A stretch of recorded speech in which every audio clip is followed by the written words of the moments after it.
donkin den ɗum ko gila hande ha nyande juula nyalɗi ɗin no wiye al ashru lil hijja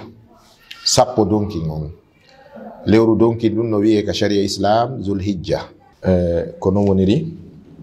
bismillahi rahmani rahim. alhamdulillahi rabbil alamin wa sallallahu wa sallama ala nabiyyina muhammadin wa alihi wa ashabihi ajma'in. en yetti allahu tabaraka wa ta'ala moƴƴorɗo e meɗen waɗugol en julɓe enen koyen gini yemɓe koyen fulɓe woloɓe kaɗo haala fulfulde pular. eɗen yetti allahu tabaraka wa ta'ala e dow ko waɗi en. eɗen jarnimo, eɗen weltanimo, eɗen duwani annabi meɗen ɓurnaɗo tagi fonulira yurmede muhammadin sallallahu alayhi wa sallam. ɓen ɓe andanɗa hoorema ko sabu iwtirgol ɓaawo maɓɓe ɗoftoɓe gomɗinaɓe gonginaɓe ñentinaɓe woni ko heɓirte yurmede Allah. yo allahu ɓeydu jam e kisiye e dow maɓɓe kamɓe yimɓe ɓele bo maɓɓe wondiɓe maɓɓe ɓen o hisina. so ɗon feƴƴi haray hiɗen toro allahu tabaraka wa taala yo yafane mawɓe meɗen jibinɓe en ɓen ne en ndiɗo nedi islam adiɓe e wuridaɓe. eɗen toro allahu subhanahu wa ta'ala yo allah hisindi leydi men lagine o ɓeyda barke e mayri o arsika ɓiɓɓe leydi ndin nafitorgol moƴƴereji ko woni kon e leydi ndin. yo allahu ɓeydu e moƴƴintinde o ɓeydana e moƴƴinande. haray ko alda e jutingol en wi'i Guinewood TV ko saɗi ko tooli ka fulgere meɗen ka miside meɗen ɗo ka julide meɗen ɗo. haray min salni on min tolni on e dow weltanede e dow kadi mosiranede ɓernde e ko wiyete ko yeeso. min jarna on Guinewood TV min weltano on sabu on haykari kaɗo diina, on haykari oɗo cosane meɗen, on haykari ɗan ɗon gurdam meɗen. Allah yiɗi en, o waɗi en guinemɓe, o waɗi en fulɓe, o waɗi en julɓe. haray tambitagol fiiɗi koko waɗɗi en ko be tambitoɗen leydi men ndin, tambitoɗen ko Allah waɗi en kon ko wiyete pulankaku kon, tambitoɗen diina ka Allah suɓani en kan kadi. haray ka jabagol landal ngal fi oɗo sappo donkin no wiye balɗe sappo donkin ɗen ɗum ko gila hande ha nyande juula nyalɗi ɗin no wiye al ashru lil hijja sappo donkin on. lewru donkin ɗum no wiye ka sharia islam zul hijja jon hajjuru ndun ɓe mana lewru hajjeten ɗum e muɗum. de gandi hajju on ko fuɗɗoto ko nyande jeetati. nyande jeetati no yahede mina. haray yaruɓe ka hajju ɓen ko wiyete tamattu. ko wiyete tamattu ko méthode et voie mo enen guineɓe ɓen hajjirten on. yahugol cipporo madina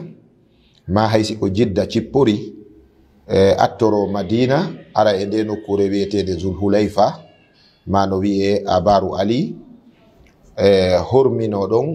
horminano ɗon umra labbino ɗon labbayka allahumma labbayka umratan. mi notikema notago wonanima yo jomiraɗo e dow umrgol bimana e dow umra. on tigi natiroya makka anni e natirgol makka umra. si tawi on tigi rewi ka hotel ma ka werde aray ko rewnatamo toon ko yeru cippingol sakungun sabu zulhulayfa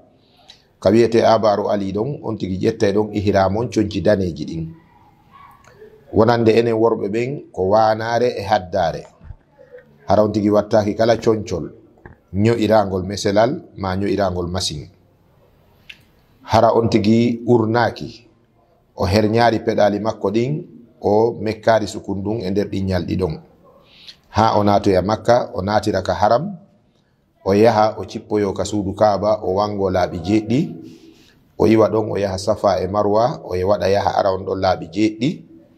ɓawo ɗum haray o waɗi umra on wondude fiɓande anniye ko umra on tigi woni wadde. umra on noon ko umratu tamattu'i mana umra tawowo si gasi haray on tigi no habbitade ñalɗi hajji on. ɗum ko wonande hewtuɗo makka law gila ɗon on tigi yahay ka hotel makko o weera. so weeri ka hotel ma ka o werde makko o wona ɗon ha ñande jeetati donkin on. ɗum hawra e ngal ɗo no gasa le 4 juin on tigi looto ɗon ma o salligo yani ñande o gaynu no umra on ɗa si o gayni o yaltiri ka safa o yaltira ɗon dambugal makhraj ila Gaza nokkure no ɗon kayte Gaza sengo Aziziya ko ɗon on tigi woni ko yaltirta gila ɗon o femboto o mekkoto o wattoto conci ño'aɗi simo wonde suddiɗo makko on kadi ɓe kafa e mbaldi so barmi kadi kaffara fus fawakimo on tigi yara ka werde mum wona ɗon ha ñande jeetati on on tigi salligo ma looto ƴettita kadi ihramon ɗin conci daneji ɗon o waɗa ɗi ha moƴƴa o labbino ɗon kadi gila ɗon ha hewti amina labbayka allahumma labbayka joni min fuɗɗiki hajjo yo joma min notike ma gila ne ñande hajju fuɗɗike jeenayi on daroye arafa si arafa ñallama yawɓe hajju ɓen fop hay goto tultata arafa kala tultuɗo arafa wala hajju ayey ɗon tuɗɗere wotere henere wotere 2 million yimɓe no weedi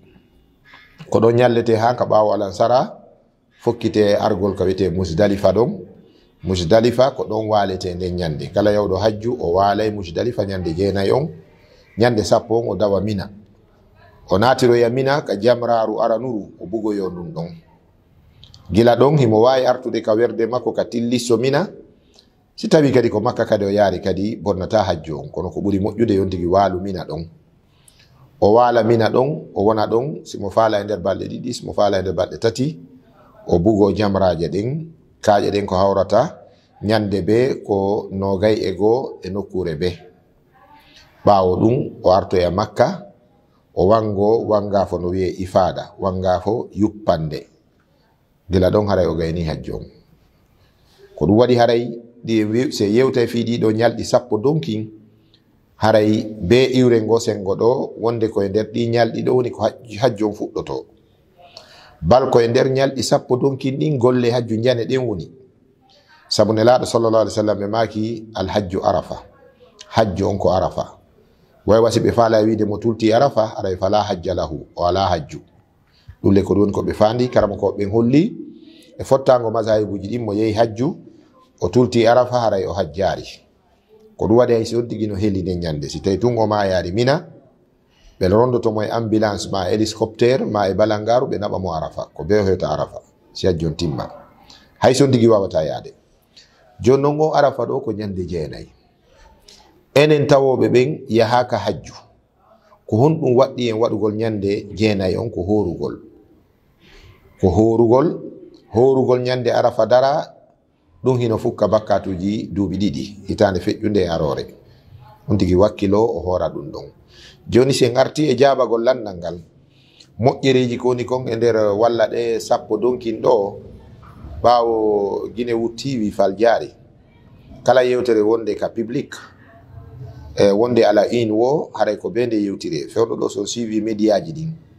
médiaji arabu ɗin e page ji karama ko ɓen ka réseaux sociaux ji on taway ko fi o 10 donkin 10 donkin secret on nder ton Allahu tabaraka wa taala ko tagi kon fo himo suɓi o ɓurdindini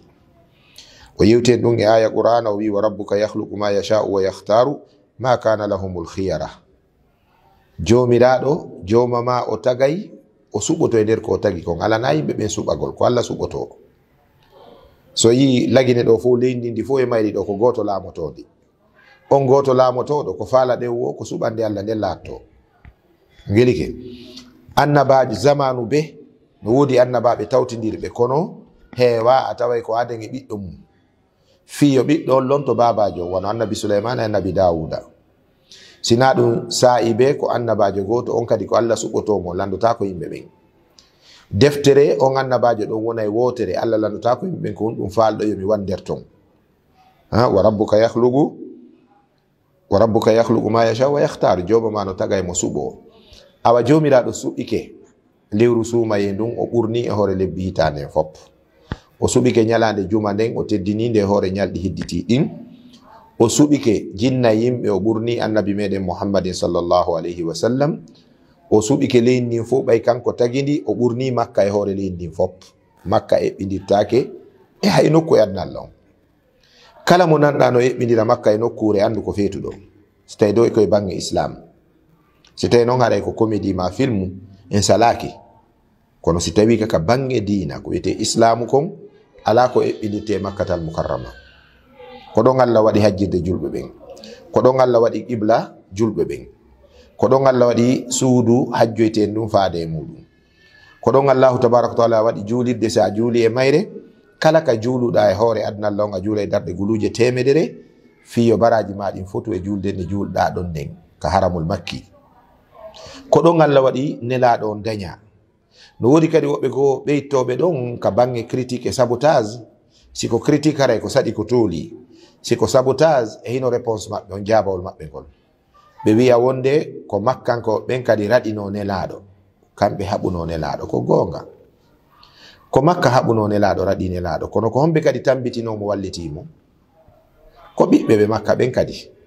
awwalu man amana min arrijali aboubacrin, ka worɓe aɗiɗo silmude on ko aboubacre, ka fayɓe ko saydna aliya, ka sonnaɓe ko yumma meɗen khadija, ka mofte fof ko khadija, ka janamɓe fof ko yasir e ɓengu mum sumayya e geɗal maɓɓe on ammaru. ɓeɗo fof ko yimɓe makka. mana adiɓe haɓude nelaɗo ɓen ko yimɓe makka, kono adiɓe jaɓandemo ɓen wallitomo kadi tambitomo ko ɓe makka.